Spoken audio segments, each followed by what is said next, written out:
From the Crush Studio in sunny Florida, this is the Disney Crush Podcast. And now your two tempests in a teacup, Dave and Tony Ann. This is the toughest interview of my life. I have questions for Dave, and he has questions for me. We got some explaining to do. Episode 403 of the Disney Crush Podcast starts right now.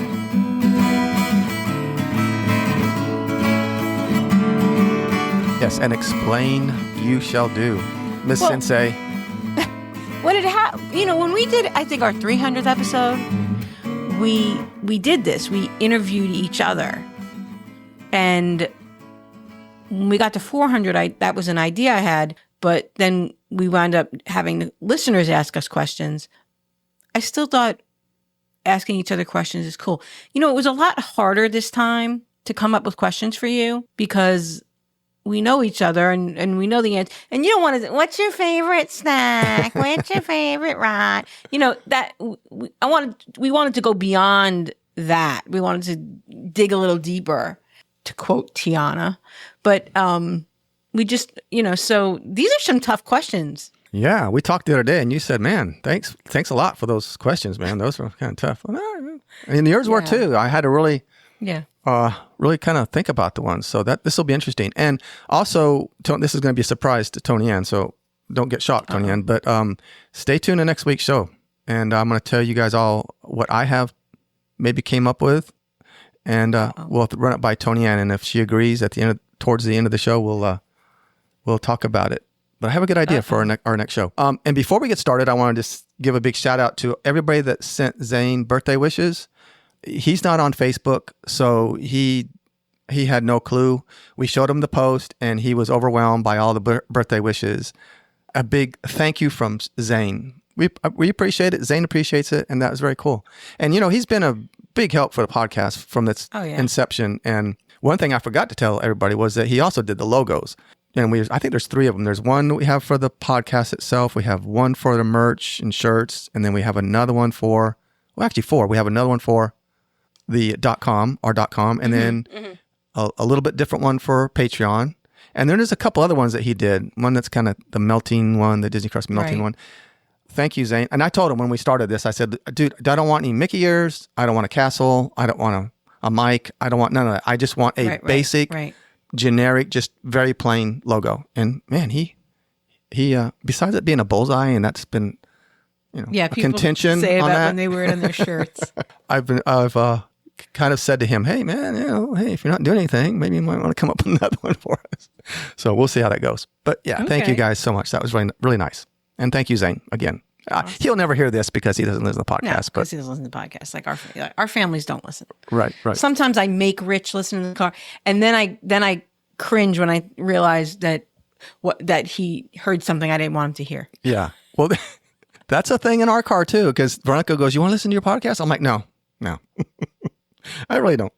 Well, anyway, I really don't have any news or housekeeping this week. Do you? I got just a couple things we'll go over real quick. Just things that's kind of caught my attention. Did you hear about the new sanitizer thing they're coming out with at Disney? No. I just don't know anymore what's AI, what's not AI. Some things are satire. I don't know. I don't know. So maybe someone was talking about this. I don't know, this sanitizer they're going to sell it for $20 at something. I don't know if it's true or not. But really, are we over the whole sanitizer thing? I mean, you're talking about the hand sanitizer? Yeah, that exists. That's not a new thing, though. Oh, what? There's a brand of hand sanitizer that's very hip. No, but it is expensive. Okay, but it's like a container. I think that Disney's selling or some kind. I don't even know. Yeah. No, that's been around for. I even have one of those. Oh, okay. And how much was it? I don't know. I didn't buy it. Somebody gave it to me. I heard it's like $20 or $25. No, it is. Because we've talked about it. Like me and my friends have talked about it. Okay. Well, geez, I'm up to date on all my stuff. Come on, Dave. I mean, I love sanitizer because I'm kind of a germaphobe, but I was using sanitizer before it was cool. Oh yeah. But anyway, okay, so that's that. If you want that, I guess it's been available for a while, and I had no idea. Did you see there's a new pass holder magnet? They haven't announced. Yeah. Maybe by the time the podcast comes out, they'll have announced when or what. But it's either Dory or Nemo. It's got, because the teaser, they always release a teaser, and it's the mask from Finding Nemo. So it's probably Dory. Yeah. Oh, Maybe, that's cool. Maybe Nemo. Yeah, they're always cool. Magnets are okay. Speaking Maybe of it's both. Speaking of magnets, on Facebook, on this week's The Good, The Bad, and The Ugly of Facebook. Bing. Yeah, people are still posting about magnets and stuff. I can't believe I had my magnet stolen off my car, my new Maleficent magnet. And everybody just piled on, of course, and said, well, what are you doing, you knucklehead? Why are you putting it on your car? We went shopping the other day. We were leaving the parking lot and we went by a car and it had the new Maleficent magnet and a couple other good ones. And I'm like, oh God, what an idiot. They're just going to take that one person to walk by that car and it's going to be gone. You know, the new Maleficent one. I mean, really? My Maleficent magnet is in Texas because when I went to Creation Shop to get it, I was with Jen Pulliam. And I didn't have a bag, so she put it in her bag, and then I totally forgot about it, and she went back to Texas, and it's still in her bag. Well, that's nice. Well, it's probably not still in her bag, but that's okay. Now she has two? Yeah. Oh, good. Cool. It's okay. It's always good Not to a have big two. deal. Speaking of magnets, on the mystery box sent to Tom Ellison, congratulations again, Tom Ellison, for getting the mystery box. We slid in a Maleficent magnet in there for him. Oh, cool. I don't know if he wants it or not. I mean, but whatever. There you go, Tom. I know he didn't get one. You have his new North Carolina address, right? I do. I had to make sure, just to make sure. And he confirmed. I just realized when you said that. He was in a new location. Yeah. Okay, yeah. Good. But that's it for magnets. I'll need that address, North Carolina address. Wow. Okay. Well, he's going to get more stuff. Well, because I have a book with people's addresses. And okay. I don't have his new address. Okay. So, I got it for you. And one more thing real quick is, if you put magnets on your car, you deserve to get it stolen. That's all I'm going to say. Okay, there you go. Did you hear about the Disney photographer that was arrested for taking inappropriate photos of people? No. At Disney? Is it AI or isn't it AI? I just don't know anymore. Well, that happened. I mean, there was an upskirt guy in Galaxy's Edge a couple of years ago that worked in Galaxy's Edge, and they found pictures on his phone. It was a cast member. Okay, well, maybe that was a few years back. Maybe someone's circulating these things, these old things, and I just don't remember, and they're just looking for clicks.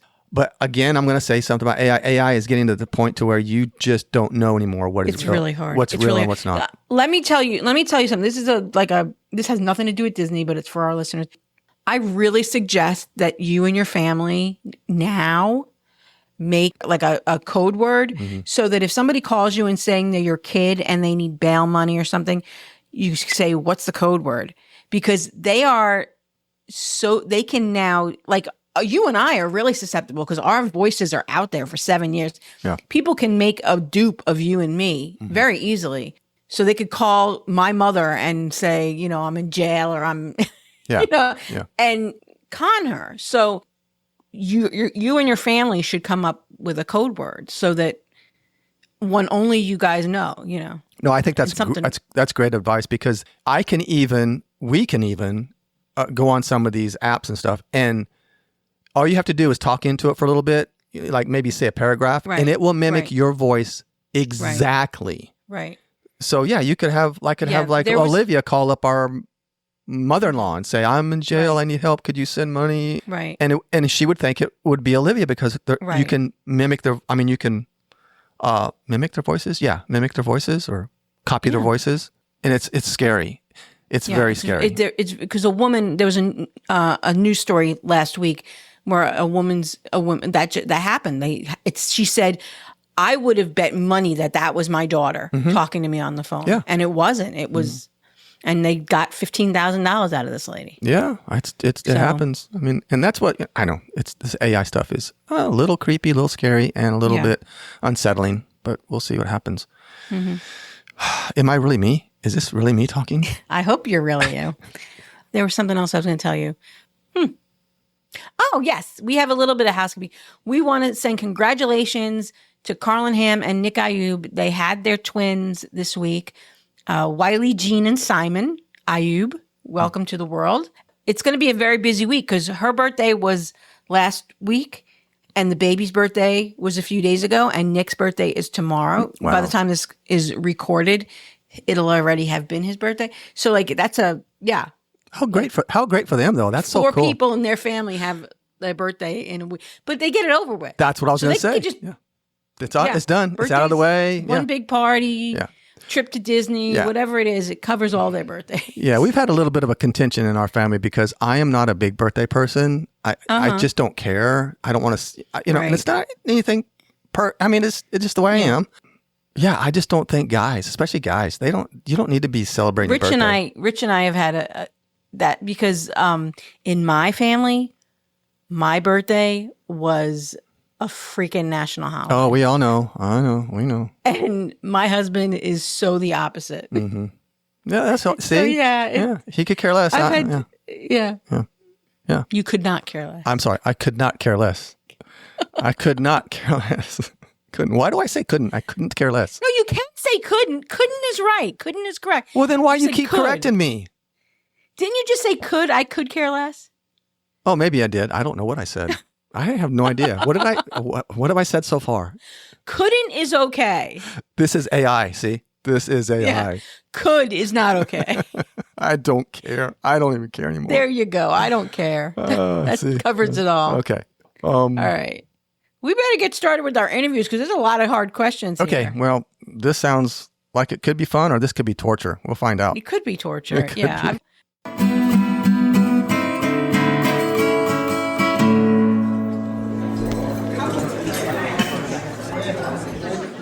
Okay, who wants to go first?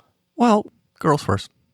Okay, so we've all heard the question. We've all been on podcasts and people have asked, if you could bring anybody alive or dead to any celebrity or famous person to Disney, who would you bring and why?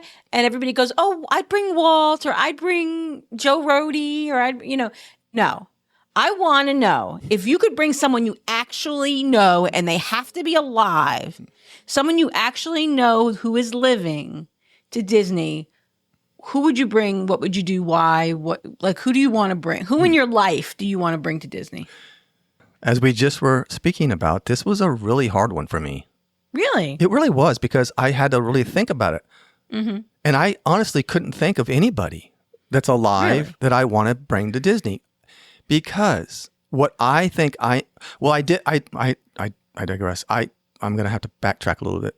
Okay. There is one person, but I will say before I say that is that I think that more than that, Tony Ann, I'm going to expound on this a little bit.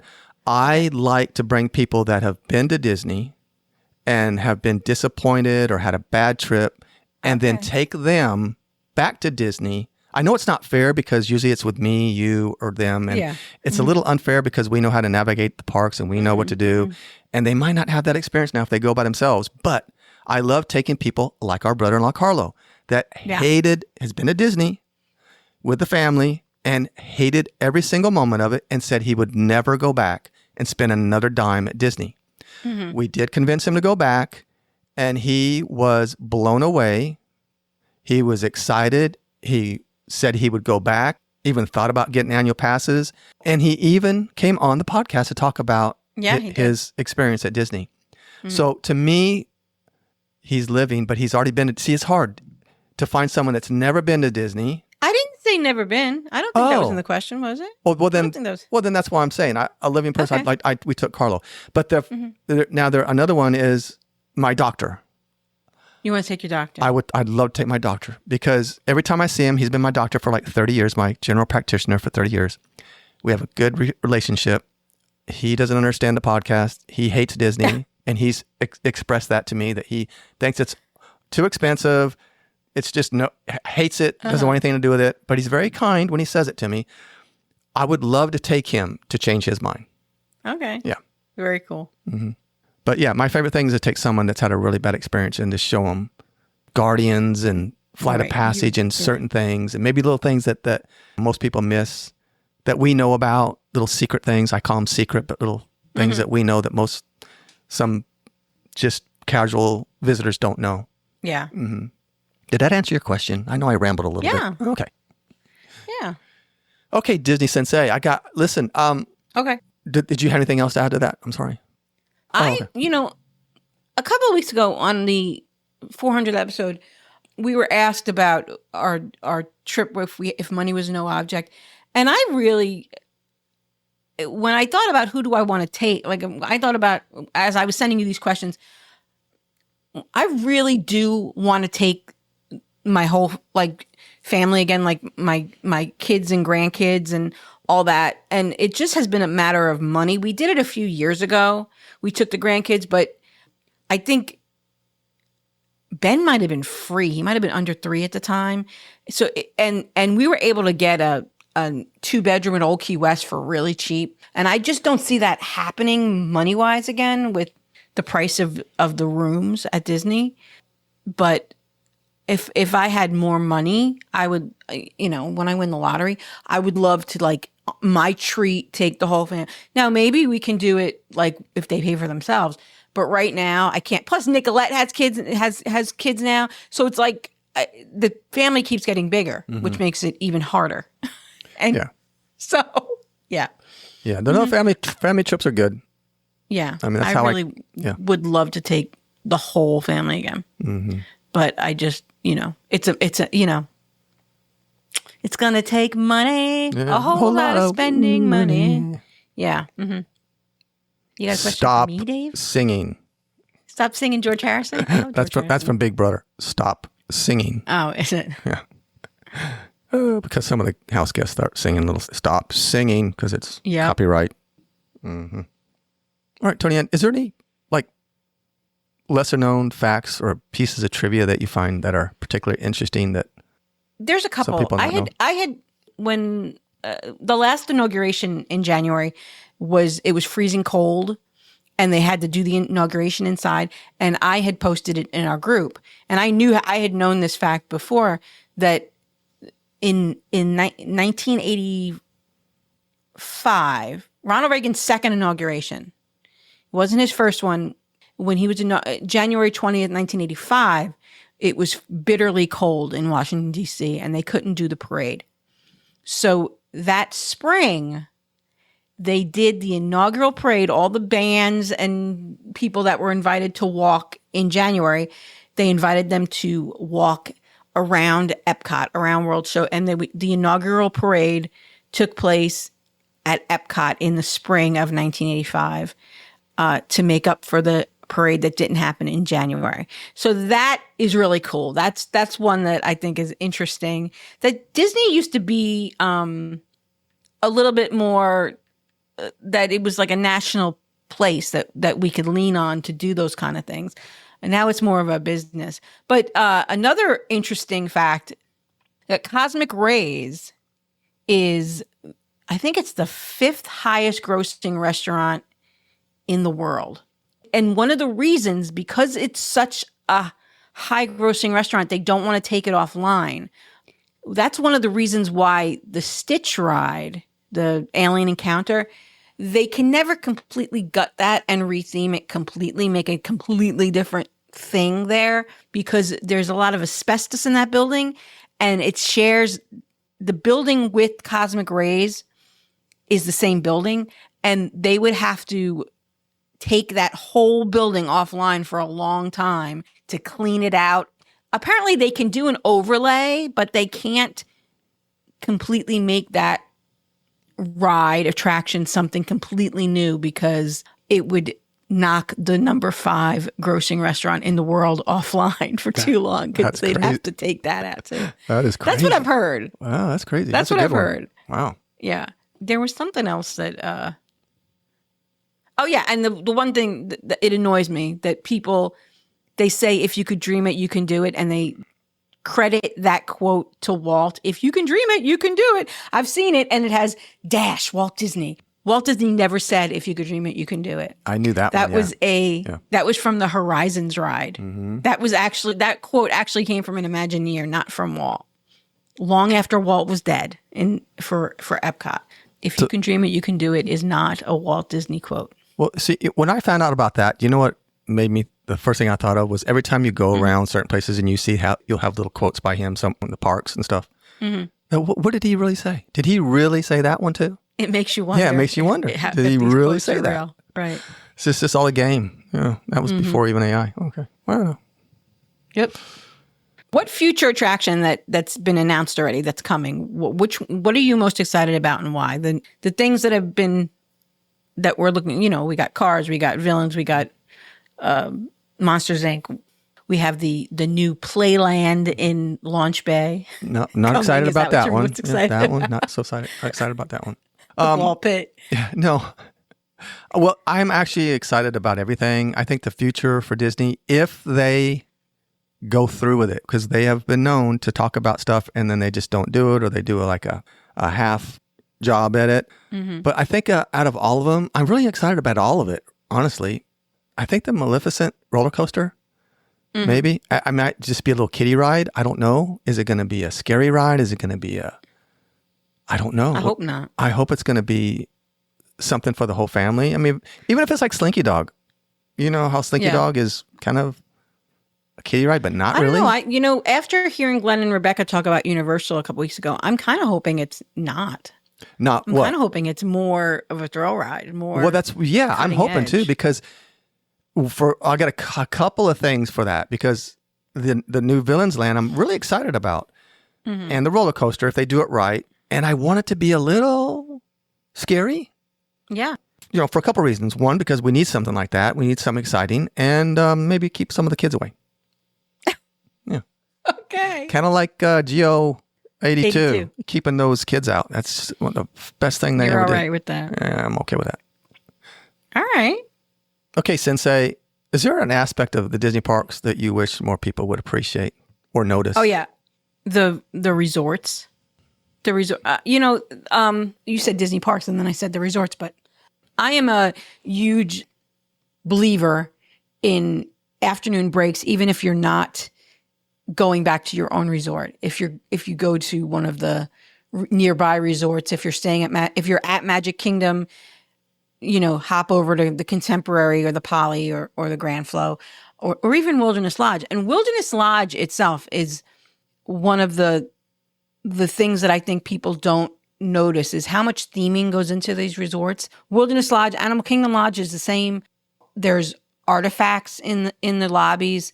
There's lots of little theming nuggets and gems that you would miss. I know that in there's a Carolwood Pacific room at Wilderness Lodge, and there's actual trains from Walt's collection. If you go to Animal Kingdom Lodge, there's a lot of artifacts like that giant mask in the lobby. There's tours. A lot of these resorts give tours of their lobbies, and Animal Kingdom Lodge does a culinary tour. There's parades and activities. Just there's things that happen all day long at the resorts that people don't take advantage of. Now the characters used to come and it was like a surprise. Now they're posting it when the characters are going to be at the resorts. So if you're not able to do a park vacation and you can just do a resort vacation, there's a lot to do at the resorts, and you still feel like you're getting a vacation and something cool. But as a Disney freak, I'm more talking about all the little hidden things in the resorts, Disney nods to whatever the theming of the resort is. Coronado, the Gran Destino Tower, is full of artwork. Salvador Dali. There's a Salvador Dali cartoon in the Dahlia Lounge that plays all the time. There's murals on the walls in the lobby of Walt and Dali. There's Riviera, again, more artwork. So much artwork at Riviera, not even funny. Just so much is going on at the resorts that people miss. Do you think there's a strategy to all of that? In that, what I mean by that is when they would just randomly show up, it's kind of cool. But now that the characters? Yeah, I'm sorry. When the characters just show up. Now that they've structured it where they have times, do you think they strategically do that for anything for the parks, like maybe time-wise to maybe ease the entryway? Because I think all of these new single rider lines that we didn't used to have on some of these rides, there's a strategy behind that, in that it fills up the cars, it eats more people, and it gives people maybe a chance to get on it that maybe wouldn't want to wait in an hour-long line. They maybe wait 30 minutes or 20 minutes for a single ride line. And we were just talking about the other night, Veronica and I, and we were saying, oh man, we would definitely go like Ratatouille. Yeah, we would have a single rider line. Right? We would definitely go on single rider line. We wouldn't mind that at all. So I don't know if it could be part strategy wise. It works for other rides that have been doing this for years and years and years. I don't know. So you think it gets people back to the resort? Oh, I want to get back to the resort by 2 so I don't miss Goofy? I think so. I mean, everything's a strategy. I mean, I would think. They don't do anything for no reason. Right. Yeah. And I just think that might, even though it's a small little thing, small things can become big things. Just something to think about. But yeah, I say have a single rider for every ride. Yeah. But I know the resorts, the theming that goes into the resorts, I think is even more intricate than what goes into a land. I think because the theming runs throughout every guest room, and then there's things like the geyser at Wilderness Lodge that goes off in regular intervals. Things like that. You don't see that at the Hilton on 192. You're someone who, you're mostly carnivore when you're at home. And so you're not really somebody who's into treats, but what is, and snacks, but what is one thing at Disney that you consider a guilty pleasure? Because food is not your jam. So what's worth it for you? Yeah, this one, full disclosure, I do like treats. I enjoy a nice chocolate chip cookie, some ice cream, candy. I do and have participated in that kind of thing for years. Since, the last couple of years, we've pretty much, I would say 95, 98% taken all sugars out of our diet. But if I was to pick a couple, can I pick 2? Yeah, absolutely. Okay. I've always been fascinated by the No Way Jose. Okay. I love ice cream. I don't think I'd ever finish it, so I'd have to take friends with me. But I don't know. Everybody talks about it. You've done, all these people have done it, and they talk so highly of it. Or the kitchen sink. Is that another one? I have no desire to do the kitchen sink. It's because I've seen pictures where it just becomes this amalgamated, like, mixture of every flavor and topping, and I don't know. Well, then that's when you ask for a cup and you stick it in there and you get a milkshake. Okay. Yeah. You can definitely do that. That would be cool. The No Way Jose is good. It's chocolate and peanut butter. But I shared it with Michael. I couldn't eat my. Yeah, I love peanut butter, and see, I just don't eat it anymore. And the other one I picked was whatever they call it, the cinnamon bun, Gaston's cinnamon roll. Now, do they serve that room temperature or do they serve that warm? I think it's warm. See that? Oh, and then the frosting on top, a nice cup of coffee. See, for me, that it's been dry. Okay. Well, you don't ruin it for me. There used to be, before Starbucks took over the Main Street Bakery, before Starbucks came in, when that was run by Disney, the cinnamon roll there was like that. It was a big fluffy scent, but it was warm and it was so good. And so when we went to Gaston's, I was very disappointed because I found it to be dry. But that's something that bakery had a lot of unique treats that they took out when they had this French toast loaf that was amazing that you could only get at breakfast time. Oh, but, see, I love French toast. It was really good. But see, sweets are not my bag. There are things at Disney that I like to have, but they're not sweets. Like I like to have the gobi Manchurian, which is cauliflower, which sounds crazy. I love that. That doesn't sound crazy at all. Sounds good. It is good. But I'm not like somebody who freaks out about sweets. Like, yeah, me either. Yeah, I'd rather if someone put a piece of cake in front of me and a bowl of gumbo. I'm going for the gumbo. Yeah, cream of. Give me a burger or cream of, what is it called? Onion soup, whatever you love. Oh, French onion soup. French onion soup. Yeah, see. Yeah. There's a piece of cake and French onion soup. I bet you Tony Ann's right. I've gone to Grand Floridian Cafe for breakfast and ordered the French onion soup. See, my point exactly. Right. Yeah. People are having chicken and waffles next to me, and I'm eating French onion soup. So maybe I'll do that. Maybe we'll do a video of that. I'll go to the park and eat cinnamon bun. Okay. Gaston's. I would hope it'd be a little warm and melted. That would make it even better. Yeah. You have to like rope drop it. So really? right when it opens. Oh, see. Well, then you know it's fresh. Oh, I see what you're saying. Okay, kind of like Krispy Kreme donuts go at 10 o'clock, 12 o'clock at night. Get the ones coming right out of the oven. Mm-hmm. Ooh, see, now I want a Krispy Kreme donut. I like the Those are good. Those I'll give you. Oh my gosh, I can eat a whole box of them. Yeah, the maple one. I like the maple. Ooh. Uh-huh. Okay, I digress. What's your feelings about the state of the Disney parks, the changes they've made so far, and some of the refurbishments? Well, right now I think it's too hot. Well, yes. Okay, and too far from my house. And I only live 2 hours away. I'm complaining. That's stating the obvious, Tony Ann. Okay, let's. It's been so hot the last week. Oh, my it's gosh. been My terrible. Pool is like a bath. It's just anyway. No, the state of Disney. I was really happy about what they did with Country Bears, and I feel like they're doing a good job with theming when they're building these new lands. I'm hopeful about Monsters Inc. and Cars and Villains. I'm glad that at the last D23 Expo, they heard us, because Walt Disney World fans were feeling a little bit, we've always felt like the redheaded stepchild. We see the innovative culinary treats coming to Disneyland all the time, and the beautiful popcorn buckets that get sent to Tokyo all the time. And we've been feeling left out. And I feel like they're hearing us in that regard. I still see some really cool things going to Disneyland that we don't get here. But I think it is getting a little bit better in that sense. And we'll see at the next D23 if we go back to being the redheaded stepchild. But we have a lot coming, so I don't think we have a lot of room to complain. But No.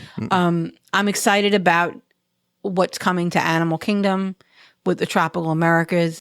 I think it'll fit in good. People were questioning what they're doing over there, because it's not that animal focused. But I think I can see it. I see what they're going for, because Antonio's can talk to animals, and I think that they're going to make it work. I don't know what Indiana Jones has to do with animals, but I guess we'll see. Yeah, but that, to me, that kind of sort of goes in with Animal Kingdom a little bit, maybe. I can kind of see that. I mean, I wasn't shocked by it when I heard it. I'm like, oh, okay, that could fit. No, I was actually, like, you and I talked about putting in Indiana Jones years ago. Right, exactly. But the I'm excited about the Cars Land. I have shared that I really feel like this is part of a bigger plan on Disney's part, putting in the cars so they can take out the Tomorrowland Speedway and put something in really cool in that footprint. That is a huge piece of land. The Tomorrowland Speedway. Yeah, it's like location. Because it goes back. You think about how far you drive, and so they can do something really amazing there if they get rid of it. But they're going to wait until Cars comes in. But I'm sure of it. I'm sure that they're going to take that out. Watch me eat crow. They're going to say, "Oh, we're refurbing it, and making it." Oh my gosh! Please do not do that. Oh. No, they need to just pull it out. And it's not. It won't be that big a deal to take out, because it's not a real big building structure. But after hearing Glenn and Rebecca talk about Epic Universe a couple weeks ago, I think with the Villains Land is exactly what you and I talked about before. It needs to match that level of excitement. Yeah. They got to up their game. They have to elevate their game at this point. They really do. And I think they know it. I think they know it. Now, going back to what you were talking about, how Disneyland always seems to get more and better things than us over here. Do you think it's because maybe they just have the one? I mean, I know there's other parks in Disneyland, but basically it's one park. You can walk from one to the next. Where in Disney World, it's so spread out that there's so much going on that they just don't feel like they need to do that there, that they need to give them something over there. I don't know. I just don't know their reasoning behind some of the stuff they do. I don't know. It might be easier to do stuff there. Yeah, I don't know. I know, like when D23, a couple of years ago, they announced that The Mandalorian was coming to Galaxy's Edge. And they were like, The Mandalorian is coming to Galaxy's Edge tomorrow in California.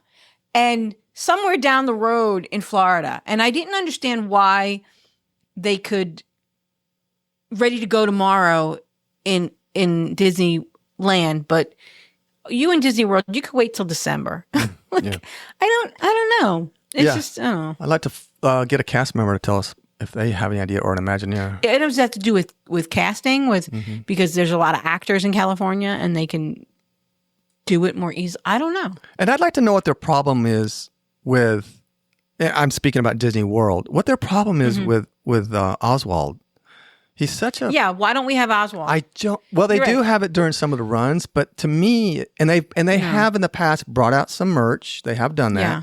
But I just don't quite understand why I think it would be huge. I don't think they have a lot more characters in Disneyland.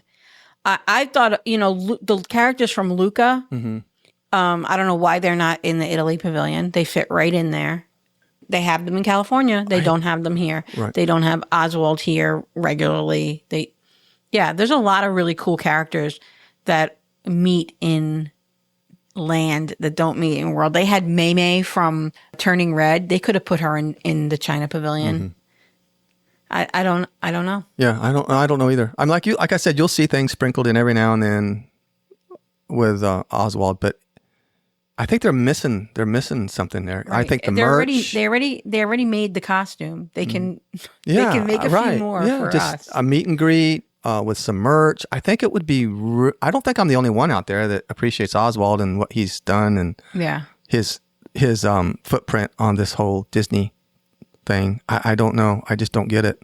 They think that people at Disneyland are more into nostalgia than we are, and I don't think that's true. I think Disney World fans have their own nostalgia so I think that we appreciate the history. And I've seen posts, which do you like better, Disneyland or Disney World? And it kind of cuts down the middle. I almost want to say that it kind of leans more towards Disneyland for some reason. I don't know. I don't know. I want to know. It's like, I want to know. It's kind of like, oh, my ring camera's going. Oh, did you just sprinkle some pixie dust on me? It's kind of like, I want answers to some of these questions that we're asking. I really would like to talk to somebody. It's kind of like, this has nothing to do with Disney, but I want to know who built the pyramids before I die. And I don't think I'm going to get that answer. No one's going to be able to tell me. But I want to know who built the pyramids and how they do it. That's all. Some like the same questions here on Disney. I want to know some of the questions to some of these answers. So I'm having a hard time getting a hold of Hanover. So we need Josh on the show. Okay. Well, let's talk to his people. Have him talk to our people. See what we can do. All right. I got a fourth question for you. Ooh, 4. And this is question number 4. What is the most memorable interaction you have had? And we're getting more into the podcast now. What's the most memorable interaction you've had with a listener? This didn't take me long at all, honestly. Oh, okay. Yeah. I mean, but there's hundreds. I'm not exaggerating, but there's literally hundreds. I said literally. Yes, I did. Okay. So many. But I think for me was when Veronica and I were at Hollywood Studios, and this was when the show was fairly new. Mm-hmm. And a friend of ours, Uli, we talked about meeting up. Right. And as we were waiting for her, because she was in one of the resorts close by, I was humbled, amazed, taken aback. Because, for one, her boyfriend, who is going to be her husband this month, congratulations, you guys. Yay. What an incredible guy. I love that guy. He was sick and he couldn't make it, but she came over to Hollywood Studios and we met up and we sat down and we started talking. And within 5 minutes, it was like we had known each other forever. I mean, we'd been back and forth on maybe the podcast, the Facebook group and stuff, but I just couldn't believe that someone went out of their way to come see us, talk to us, and hang out with us a little bit. I was so humbled. Yeah, some of those first interactions are, I talk about Angela Fennell. She was the first person who ever came up to me and said, I listen to your podcast. Yeah. And I always say that I flubbed it. I had no idea what to say to her. I was like, up. Like, because I didn't. It just so you didn't talk to her for an hour and a half like we talked to the other ones. No, because that kind of leans into the question you're going to ask me soon. Yeah, because I'm like socially really pretty awkward. Same. And there was a lady on the elevator at Animal Kingdom Lodge that time, and she said, "Oh, you have a podcast?" And I was not wearing any Disney Crush. I was not wearing a Disney Crush T-shirt. I was just on the elevator, and someone like, "Don't you have a podcast?" And I was like, "Yeah," and then like I didn't. Yeah. It's strange. I know. Yeah. But yeah, so for me, that's some of my favorite, most I don't want to call emotional, but just some of the ones I really remember the most, how they made me feel. And I can hardly tell you what we talked about, but I just know how she made us feel. All right, Tony Ann, this is a podcast question, kind of, sort of. Okay. Having a Disney podcast, Tony Ann, we both would probably say that we've gained or learned from the podcast, or not learned, but appreciate, is friends that we've made. But beyond that, is there anything about the podcast or being on the podcast that you've learned or gained from having a podcast over all these 9 years? Yeah, I think a sense of self-confidence. I have always had low self-esteem, so the self-confidence of recording every week and talking about something I'm knowledgeable about and feeling it boosts your confidence that you can do this every week and put together some coherent sentences about something that you care deeply about. And it's, it seems trivial that it's Disney, but we've talked about that we love this crazy thing that we do. So it's really boosted my self-confidence. The community, you talk about the friends we have, but the sense of community that we have is incredible. And even, whether it's a hardship in your family or if you're on a fitness journey, we all encourage each other, and that's pretty incredible. Beyond the personal friendships, just that community as a whole that lifts each other up.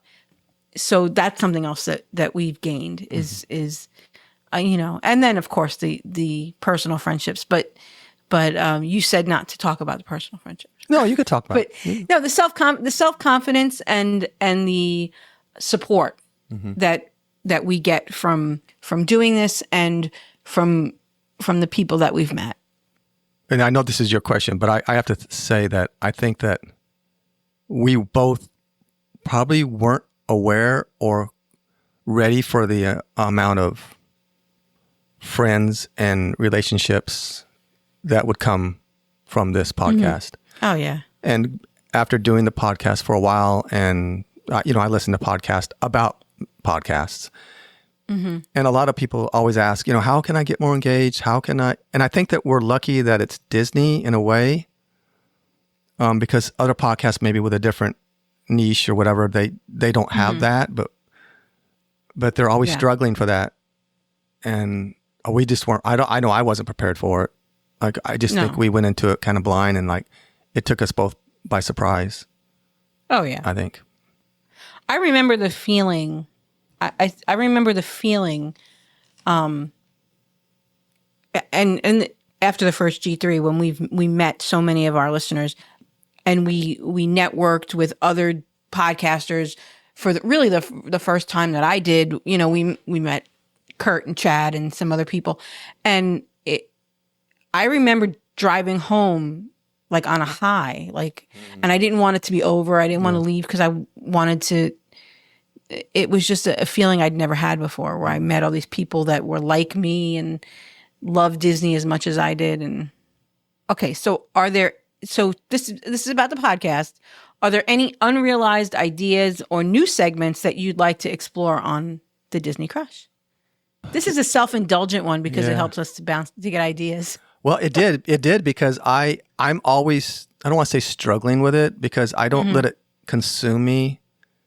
I know we get a little bit antsy when it gets closer time to record. We're like, what? And we still don't have anything to talk about. And, my famous saying is, let's just get on and talk. And somehow we pull it off. But honestly, it doesn't we're not even pulling it off. We're just being ourselves and talking about what we like to do and Disney. Segments just happen. Yeah, the good, the bad, and the ugly of Facebook was not something we thought about. No, it just happens. Yeah, and the pew pew being I just did it just one night. I would like to do a pod. This goes back to the beginning of the show where I said I have an idea. Towards the end of the show, I think it would be really fun to. And if you're a cast member, or if you know a cast member, Scott, I'm talking to you. If you're already a cast member, you know somebody that wants to come on the podcast that's in security or something. I would love to talk to somebody about all the crazy things that people try to smuggle into the parks. Because there's got to be some crazy stuff. I mean, things that you'd never believe. Like, they really just tried to do that.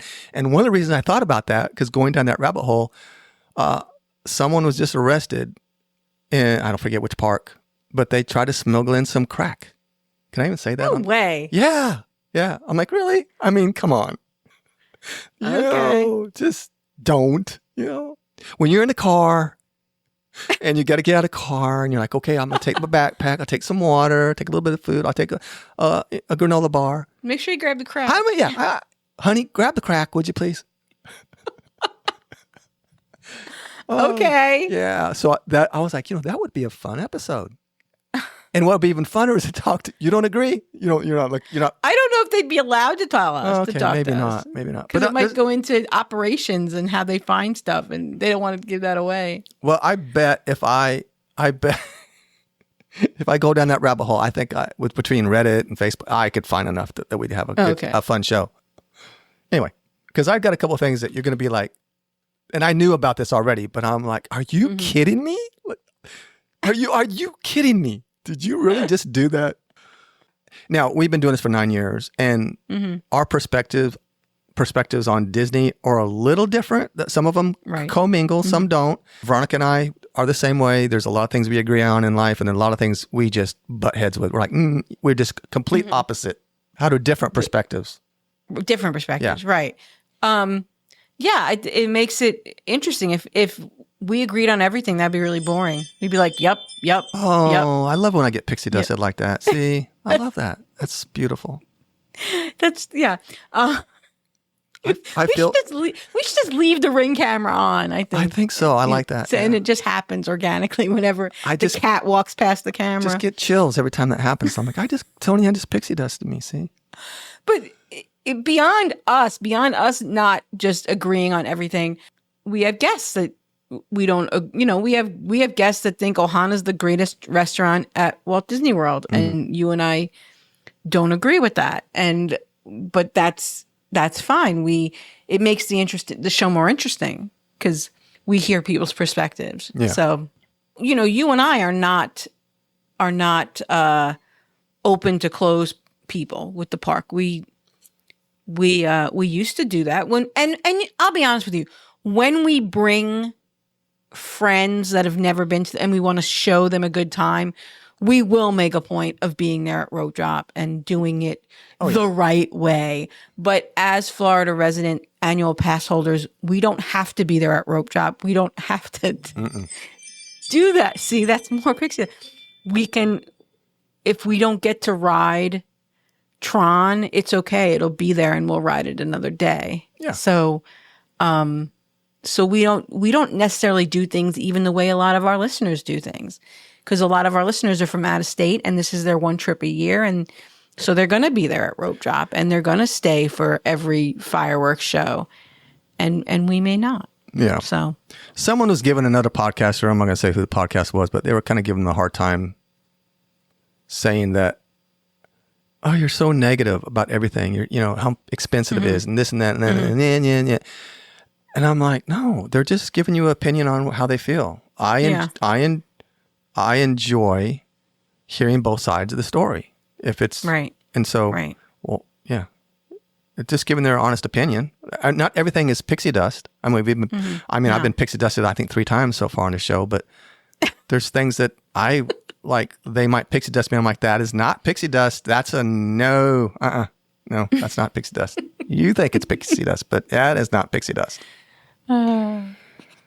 So getting to ride Small World 3 times in a row would not be pixie dust.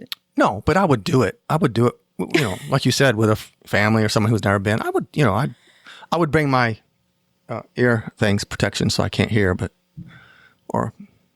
Oh, you'd bring to hear It's a Small World. Yeah. I didn't understand what you were saying. You would wear those through Small World. So you didn't have to hear absolutely. it. And I was going to bring him that day, the last time we had that charity thing at Small World. Oh, when Travis I forgot him. Small World But that was my Mm-hmm. point, was to bring him. So I couldn't hear it or you muffle could hear it. the music. Or just put in earbuds and play some music. Well, now there's a new verse at the end, so you have to hear that. Oh gosh, is there a way I can skip the whole? Yeah, I guess I could put plugs in my ear and then at the end just take them out so I could So you hear could it. hear the new verse. Yeah, All that's right. That's a thing. All right, David. Okay, Tony Ann, That was a really good. That was it interesting. was fun. I thought I knew everything about you, but really didn't. You enlightened me on some things that I'm a little. Yeah, no. Some things I'm not worried about, and something. Well, My husband doesn't even know everything about me. Ooh, that's so. kind of scary. Okay, well, you got to keep some things secret. Yeah. All right, guys, thank you so much for hanging out with us. Love you guys, and we'll talk to you guys next week. Bye.